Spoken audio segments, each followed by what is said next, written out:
Gimana Pak kabarnya? Alhamdulillah sehat dan bahagia dan luar biasa. Nah, di sini kira-kira proses apa yang sudah berjalan selama 1 bulan ini? Alhamdulillah proses yang telah dilaksanakan dalam 1 bulan ini, saya mencoba menganalisa dan menemukan sumber daya yang ada di sekolah, kemudian memadukannya dengan materi-materi yang sudah saya pelajari di LMS.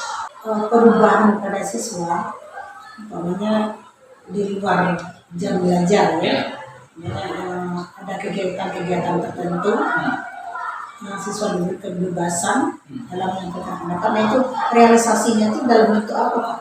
Kalau realisasinya, saya kemarin sudah membentuk wartawan cilik. Wartawan cilik.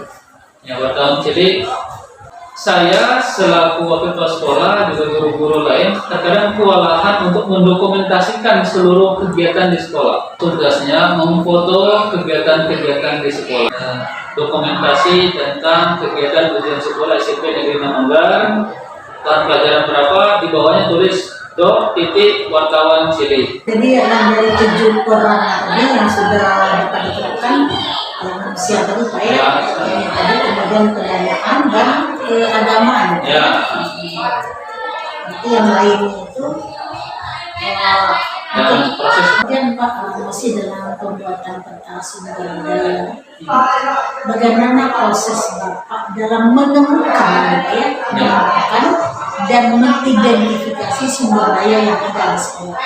karena dalam pembelajaran saya meminta ke siswa untuk memberikan kebebasan mereka, ingin mereka seperti apa pembelajaran yang akan dilaksanakan atau tugas-tugas yang akan mereka selesaikan atau produk-produk apa yang akan mereka kumpulkan ke saya. Nah dari situ saya menemukan ternyata mereka mempunyai potensi yang luar biasa, termasuk dalam mengelola kumpulan tugas yang berbentuk video, Canva, PDF. Kemudian saya melihat SMP 6 ini luar biasa karena saya mengetahui SMP 6 ini mempunyai brand sekolah sehat, sekolah biata, dan sekolah ramah anak. Nah, saya mencoba mencari lokal dari sekolah ramah anak, apa yang perlu saya lakukan, ide apa yang perlu saya lakukan yang bisa memposisikan atau memerankan peran-peran yang perlu digali lebih jauh lagi dalam pelaksanaan di SMP Namanggar. Makanya tadi ada bank sampah, akhirnya saya bangkitkan kembali bank sampah setelah pandemi akhirnya tidak dapat berjalan baik. Akhirnya bank sampah kita galakkan kembali dengan pembelian perangkat-perangkat baru. Kemudian saya juga melihat potensi yang ada pada rekan-rekan kerja, rekan-rekan sejawat. Saya melihat bahwa kalau si A kemampuannya seperti ini, si B kemampuannya seperti ini. Nah, dalam hal menemukannya itu, mengidentifikasinya, saya melalui diskusi dengan mereka. Ketika diskusi itu, saya akhirnya mengetahui, oh ternyata rekan kerja saya ini mempunyai potensi. Saya mencoba untuk menampung dan menganalisa kekuatan dan kelemahan dan harapan ke depan seperti apa yang harus dilakukan. Apa kendala? Ada nggak kendala dalam Bapak? Ya, tentu kalau kendala itu tetap ada sebenarnya dalam setiap situasi ada kendala. Namun kendala ini bagi saya tidak begitu dijadikan sebuah hal yang sangat penting, namun dijadikan sebuah patokan untuk kedepannya. Karena saya sudah diberi pembelajaran untuk sumber daya ini berpikirlah ke depan, bukan berbasis dalam masalah, tapi berbasis aset. Nah, maka saya kendala itu saya anggap kendala saya anggap sebagai aset. Justru dari masalah itu akhirnya memunculkan ide-ide yang lain. Nah, kendala yang dimaksud dalam pertanyaan itu mungkin saya bisa jawab. Kendala mungkin waktu untuk memilih tepat, memilih kawan diskusi, sehingga dari hati ini muncul harapan-harapan ke depan SMP ini seperti apa. Mencari momen yang tepat agar siswa itu bisa betul-betul terbuka, bisa mengeluarkan harapan, impian, ataupun hal-hal yang ingin mereka sampaikan yang masih terpendam jauh dari lubuk hati mereka gitu. Kemudian hal apa yang sudah Bapak lakukan untuk mengatasi kendala tersebut? Ya, sebenarnya saya sebutkan tadi kendalanya diantaranya waktu yang tepat. Maka saya berusaha untuk mengatur waktu atau melihat situasi kondisi yang tepat agar bisa terjadi diskusi atau wawancara dengan rekan siswa. Kedua, dengan siswa saya memilah dan memilih karakter siswanya. Kalau karakter siswanya memang pemalu, maka saya ajak mungkin secara pribadi atau di ruangan tertentu, atau mungkin di ruangan di depan kelas cuma berdua gitu.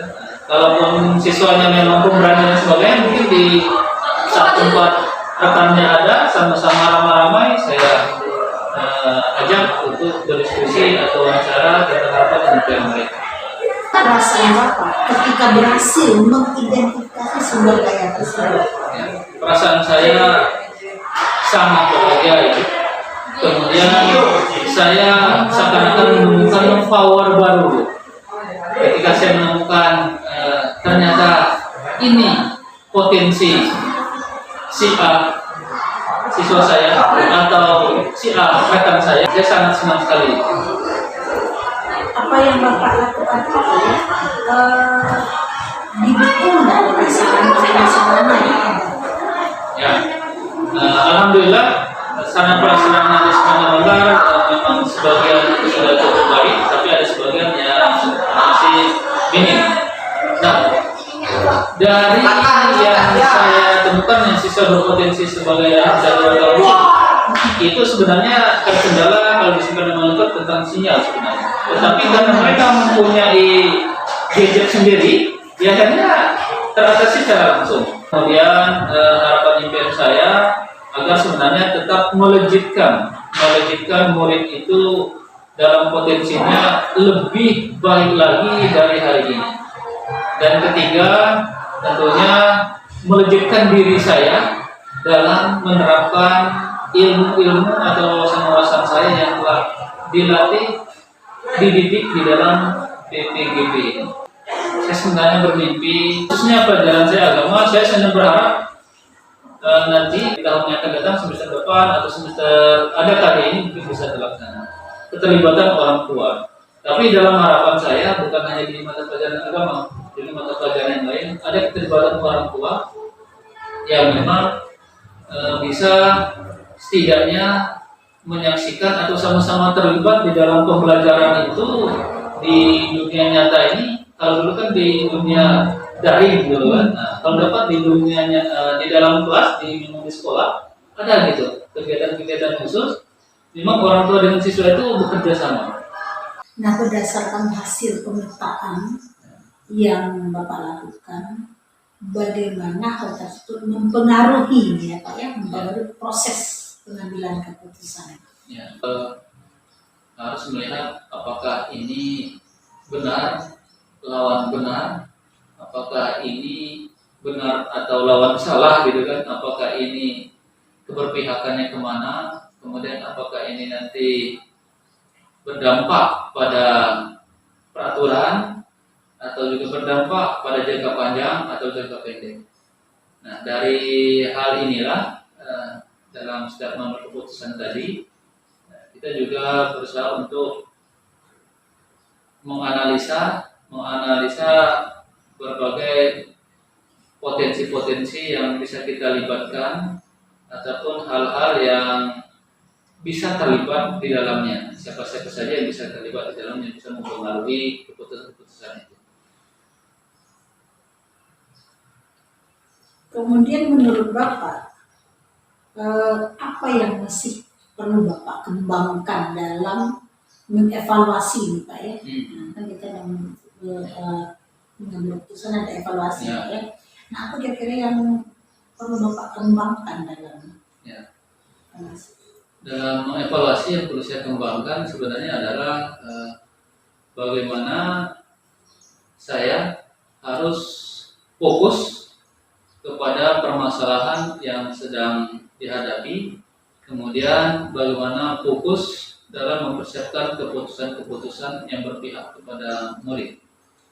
Nah, dalam pengembangan evaluasi lainnya, saya harus banyak belajar mencari berbagai referensi-referensi sebelum memutuskan suatu keputusan. Intinya mencari sumber-sumber kebenaran dulu, mencari berbagai mungkin ada pengalaman dari rekan kerja atau sekolah lain, kemudian mencari referensi-referensi di buku ataupun di media sosial dan sebagainya.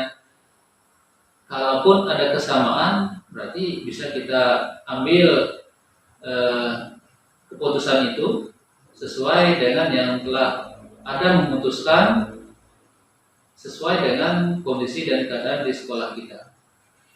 Kalaupun tidak, maka kita tinggal mempertimbangkan dari hasil-hasil dari rujukan yang ada, apakah nanti keputusan itu akan bernilai bermakna di sekolah dan mendapatkan dukungan-dukungan dari berbagai sumber daya yang ada.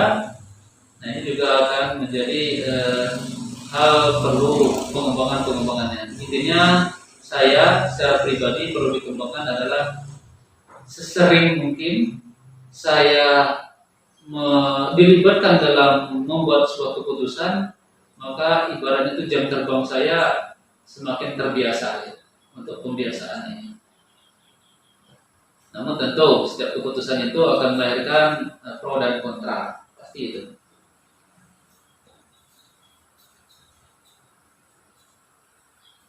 Kemudian Pak, apa hal yang menurut Bapak yang mendukung keberhasilan dalam pengambilan keputusan?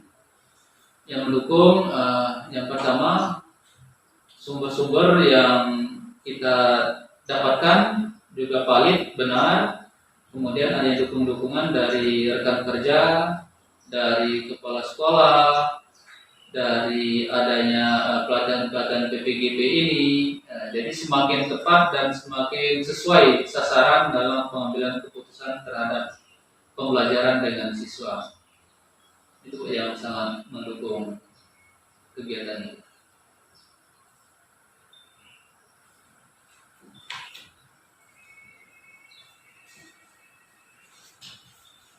Kemudian berdasarkan pengalaman Pak ya, adakah pengalaman yang terjadi baik dalam waktu dekat ataupun sebelum mengikuti pendidikan di penggerak yang mencerminkan dilema etika baik itu terkait murid maupun rekan sejawat? Ya, terima kasih. Dalam dilema etika dalam pembelajaran, saya harus ketika saya menemukan ada siswa yang mempunyai pengetahuan yang agak lemah dengan pengetahuan yang memang cukup tinggi. Nah, saya dalam pembelajarannya saya mempunyai dilema apakah saya akan memberikan pembelajaran yang sama atau tidak kepada mereka. Nah, biasanya saya di dalam kelas juga memperlakukan siswa itu sama. Ketika saya dalam pembelajaran, maka biasanya siswa saya mereka akan siap sedia. Karena ketika saya menunjuk satu siswa, belum tentu siswa yang lain tidak kebagian. Maka biasanya semuanya kebagian. Malah saya sering, siapa yang belum? Maka semuanya harus siap. Itu satu. Mereka bisa atau tidak itu urusan keduanya. Yang pastinya mereka tergilir semua, bisa atau tidak. Nah, dilema selanjutnya tadi sebagaimana ada berpengetahuan tinggi dan rendah dalam dilema pembentukan nilainya atau pengumpulan nilainya. Nah, dalam dilema ini akan muncul beberapa lagi Ibu, ketika ada yang mempunyai pengetahuan tinggi, kemudian nilainya pasti tinggi seharusnya, kemudian ada yang tingkat rendah, nilainya seharusnya rendah. Nah, namun saya kelompokkan kembali menjadi dilema lain, akhirnya saya membatasinya ada karena belum tentu yang mempunyai nilai tinggi karakter atau perbedaannya baik. Nah, begitupun yang nilai siswa yang mempunyai prestasi yang cukup rendah, ternyata kepribadian akhlaknya mungkin lebih baik dari ini. Nah, dari dilema ini yang sering saya munculkan karena saya juga guru agama, ini yang sering dan pasti muncul dalam baik pengolahan nilai, nilai rapor dan lain sebagainya. Nah, tapi saya tetap berpedoman kepada kebenaran, benar lawan benar, bahwa yang benar itu adalah akhlaknya terlebih dahulu. Justru yang bagus, idealnya itu ya akhlaknya bagus, ya pengetahuannya tinggi. Namun dalam hal ini saya tetap utamakan yang mempunyai akhlak yang baik dengan walaupun nilainya kecil, namun tetap nilai bukan berarti nilai drastis turun, tidak ya. Nah, tetap akhirnya si siswa yang mempunyai nilai rendah itu mempunyai nilai yang melebihi KKM atau standarnya lebih dari KKM yang kita tetapkan. Nah, bagi yang mempunyai prestasi tinggi tapi akhlaknya kurang baik, nah tentu nilainya akan lebih turunkan. Namun kembali lagi, dilema ini juga kembali kepada saya, karena berarti kemampuan siswa yang pandai tidak mempunyai akhlak yang baik, berarti masih kembali apakah saya berhasil mendidiknya. Nah, itu kembali kepada saya dilemanya. Nah, dalam hal ini saya juga berusaha tetap membimbing mereka, mengarahkan mereka yang mempunyai akhlak yang kurang baik. Begitupun yang mempunyai prestasi yang rendah. Kenapa ada yang mempunyai prestasi yang rendah? Apakah pembelajaran saya sudah baik atau belum? Tetap saya mengevaluasi untuk ke diri saya.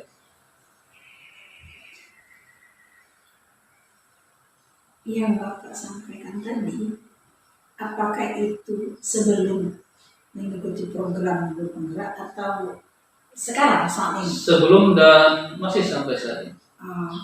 Bapak merasakan ada perubahan enggak? Dulu aku tuh gini ya, mengambil keputusan. Sekarang agak ada perubahan. Ada enggak itu? Ya. Nah, kalau soal perubahan itu, kalau dulu saya sebenarnya lebih kecenderungan kepada siswa yang nilainya rendah. Lebih banyak saya tingkatkan nilainya. Malahan saya karyawan ekstrim justru yang berprestasi tinggi itu saya lebih turunkan. Malahan terkadang standar sama dengan yang siswa yang ini nilainya. Nah, namun setelah saya mengikuti CGP, maka saya perubahannya baik yang berprestasi tadi, maka yang terakhir saya ucapkan tadi tetap kembali kepada saya, maka saya harus meningkatkan pembelajaran bagi yang rendah prestasinya. Kemudian yang tingkat prestasi tinggi ternyata akhlaknya kurang baik, maka juga saya bagaimana membuat karakter itu berubah sehingga mereka betul-betul tingkat prestasi tinggi dan memiliki tingkat karakter juga baik yang tinggi juga. Nah ini perubahan yang mulai saya terapkan ke mereka. Karena kalau dulunya saya lebih langsung kepada eksekusi saja, berarti ini tinggal samakan saja nilainya, atau ini kurangi dikit dari nilai KKM-nya, tinggal gitu saja kalau dulunya sebelum mengikuti PPGP. Setelah mengikuti PPGP ini berarti saya bukan hanya langsung eksekusi seperti itu, maka ada tindak lanjut yang harus dilakukan. Yaitu kalau dia tadi nilainya rendah, maka berarti saya akan berkaca pada diri saya sendiri, apakah pembelajaran saya belum baik, belum maksimal, maka apa yang perlu diperbaiki. Nah, ketika yang karakternya tadi kurang baik, maka karakter-karakter yang mana yang perlu dimunculkan kembali sehingga siswa tersebut memiliki karakter yang sesuai diharapkan dalam materi ini. Dari yang sudah Bapak uraikan tadi, menurut Bapak, apakah proses pengambilan keputusan yang dilakukan sudah sesuaikah dengan prinsip dan langkah yang dipelajari di modul 3.1? Ya, terima kasih. Ya.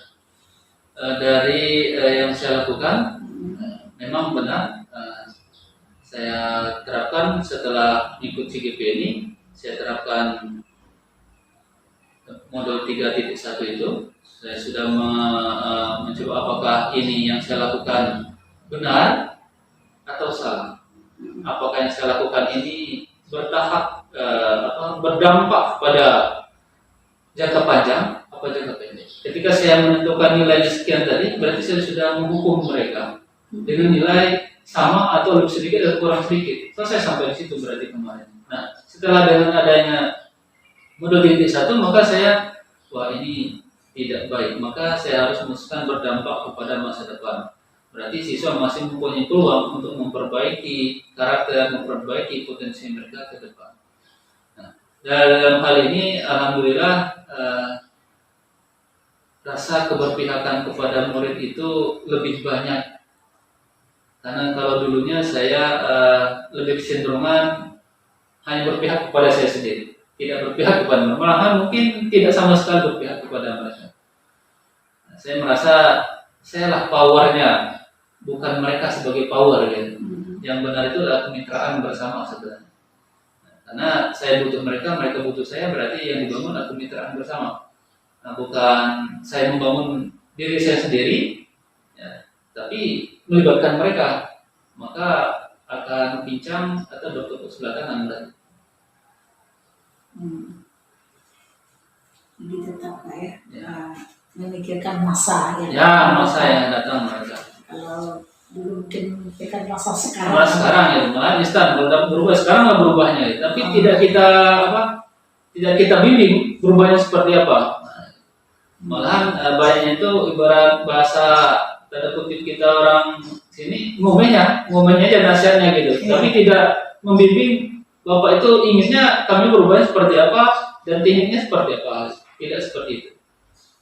Tapi setelah adanya ini tadi kita berangkat kepada langkah-langkah ini tadi, kalau ini diekspos ke media sosial mereka tidak enak dan ternyata dimarah itu tetap menyakitkan, tidak enak, walaupun baik yang kita sampaikan tetapi tidak tetap berbekas, ini hal yang kurang baik gitu. Lebih baik bagaimana kita berpikir ke depan. Namanya orang belajar tentu ada salah, namanya orang belajar tentu ingin dituntun dan dibimbing dan dibina ke depan. Karena dulu dipengaruhi idealis Pak ya? Ya, mungkin idealisnya. Semua Pak ya kan gitu. Tapi benar, lama kelamaan semakin bertambah umur, bertambah ini terkadang berpola sendiri. Ketika ada masalah kita tidak langsung, kenapa langsung kadang bagaimana langsung mengatasi masalah. Terkadang kalau masih ribut masalah ini kita sudah berpikir bagaimana cara mengatasinya. Tinggal langsung. Iya.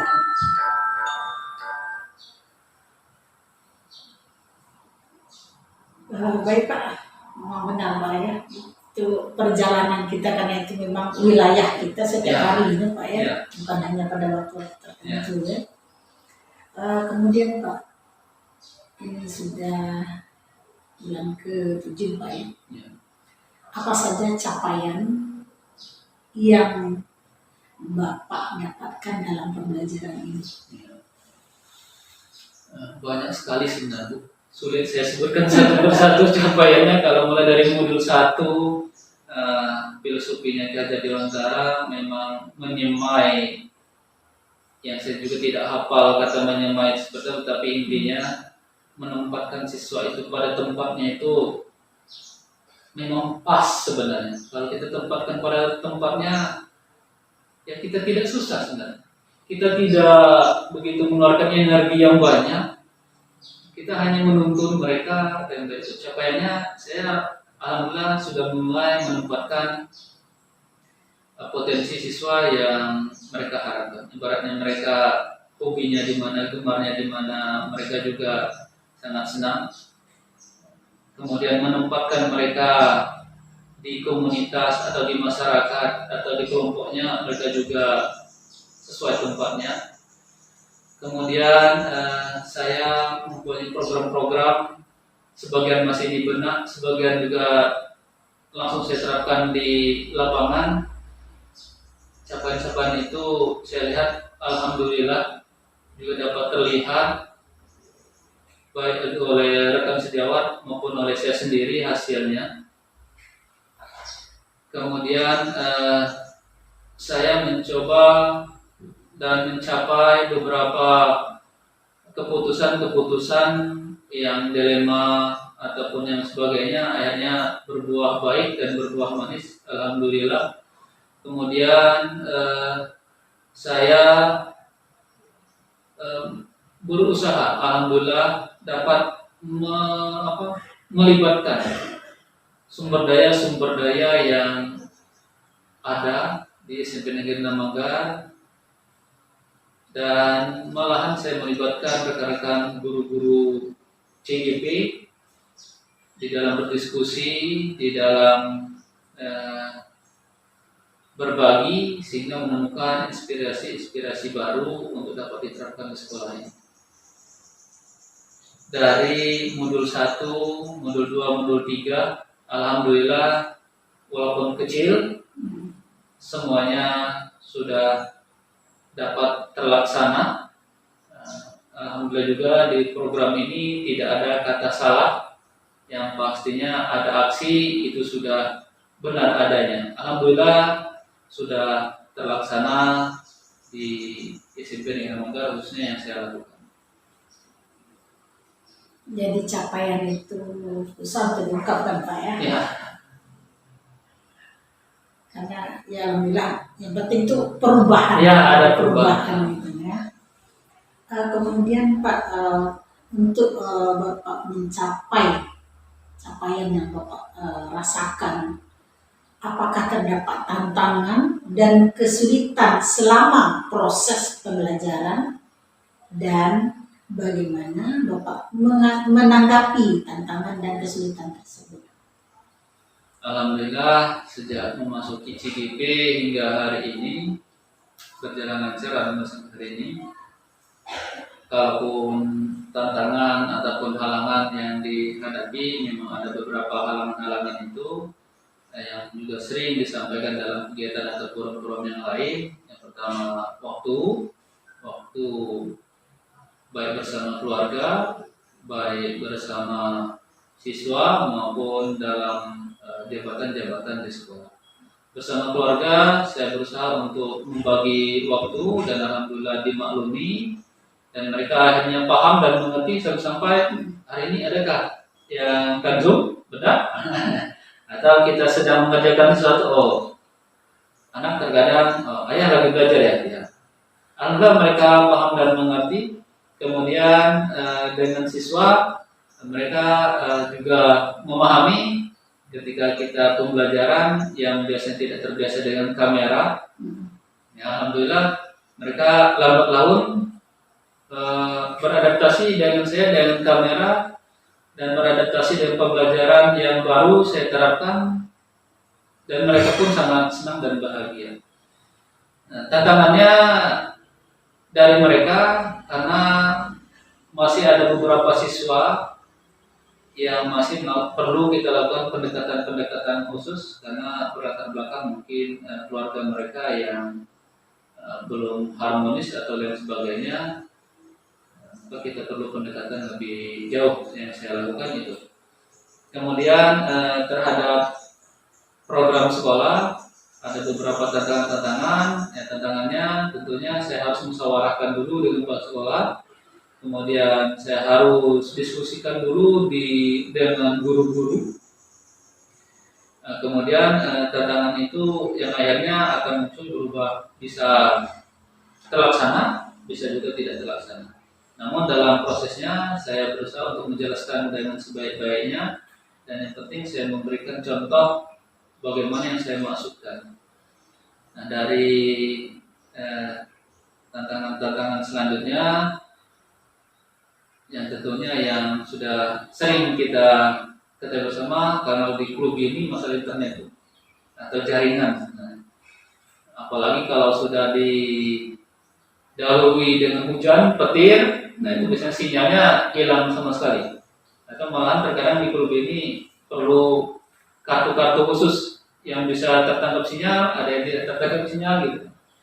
Dan yang saya masih ingat, di awal-awal dulu saya terhalang dengan laptop. laptop yang tidak ada suara. Sampai sekarang saya masih tidak ada suara. Saya mahir memakai laptop sekolah yang bisa saya gunakan untuk Zoom hingga hari ini. Alhamdulillah. Alhamdulillah, intinya saya berusaha untuk selalu keluar dari zona-zona tantangan-tantangan atau halangan-halangan yang saya hadapi. Tentunya berkat panduan-panduan atau pendampingan dari baik Ibu Tresna selaku pendamping, baik dari rekan-rekan CGP yang memberikan semangat, kemudian dari instruktur yang juga memberikan tuntunan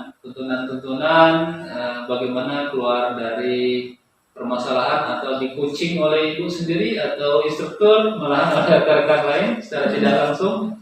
Alhamdulillah seperti itu hingga hari ini. Jadi tantangan itu dapat diatasi. Ya, alhamdulillah. Yang terpenting, Pak. Kemudian bagaimana Bapak akan menggunakan pencapaian tersebut untuk proses pembelajaran selanjutnya? Terima kasih. Tentu kalau ditanya bagaimana, maka saya dengan insya Allah mengucap Bismillah, mungkin setelah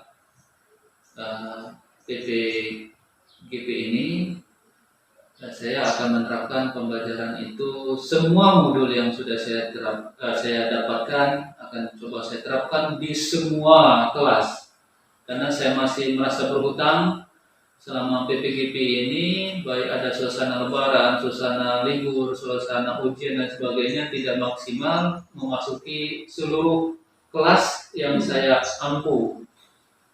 Karena ada fokus ada 2 atau 1 kelas yang benar-benar masuk di dalam program PPGP ini. Sisanya itu ya akhirnya masih terkendala waktu dan terkendala kegiatan-kegiatan yang akhirnya belum sempurna pengimbasan pembelajaran PPGP. Nah, ke depan ya saya akan berusaha untuk melaksanakan itu. Salah satunya memulai dari mengajak kepala sekolah untuk merumuskan visi misi ke depannya, kemudian mulai mengajak bersama guru memahami kurikulum merdeka sehingga dapat diterapkan di sekolah ini. Dan tentunya saya selaku PPGP meminta tetap mereka menyaksikan saya mengajar, setidaknya mereka walaupun belum bisa menerapkan apa yang saya terapkan, setidaknya mereka sudah melihat dan mengetahui seperti itu pembelajaran yang diharapkan, walaupun pembelajaran yang saya terapkan juga itu belum begitu maksimal juga yang diinginkan oleh modul dalam PPGP. Terima kasih Pak atas sharing refleksi yang telah Bapak sampaikan yang sangat berdampak kepada murid yang telah membawa perubahan, yang Bapak sudah merasakan perubahannya baik itu dari murid, guru maupun di lingkungan sekolah. Ya, kita sama-sama berdoa semoga apa yang kita pelajari selama ini benar-benar dapat kita realisasikan ke depannya. Kita berharap ke depannya lebih baik daripada yang sekarang. Kita sama-sama belajar, sama-sama berusaha, insya Allah akan menjadi lebih baik. Merdeka Belajar akan tercipta, apalagi ke depan ini semua sekolah menjadi sekolah beneran. Terima kasih Pak atas refleksi, atas sharing yang Bapak berikan pada hari ini. Semoga bermanfaat bagi kita semua. Dan mohon maaf kalau ada hal-hal yang kurang berkenan. Saya akhiri, wabillahi taufiq wal hidayah. Assalamualaikum warahmatullahi wabarakatuh. Assalamualaikum warahmatullahi wabarakatuh.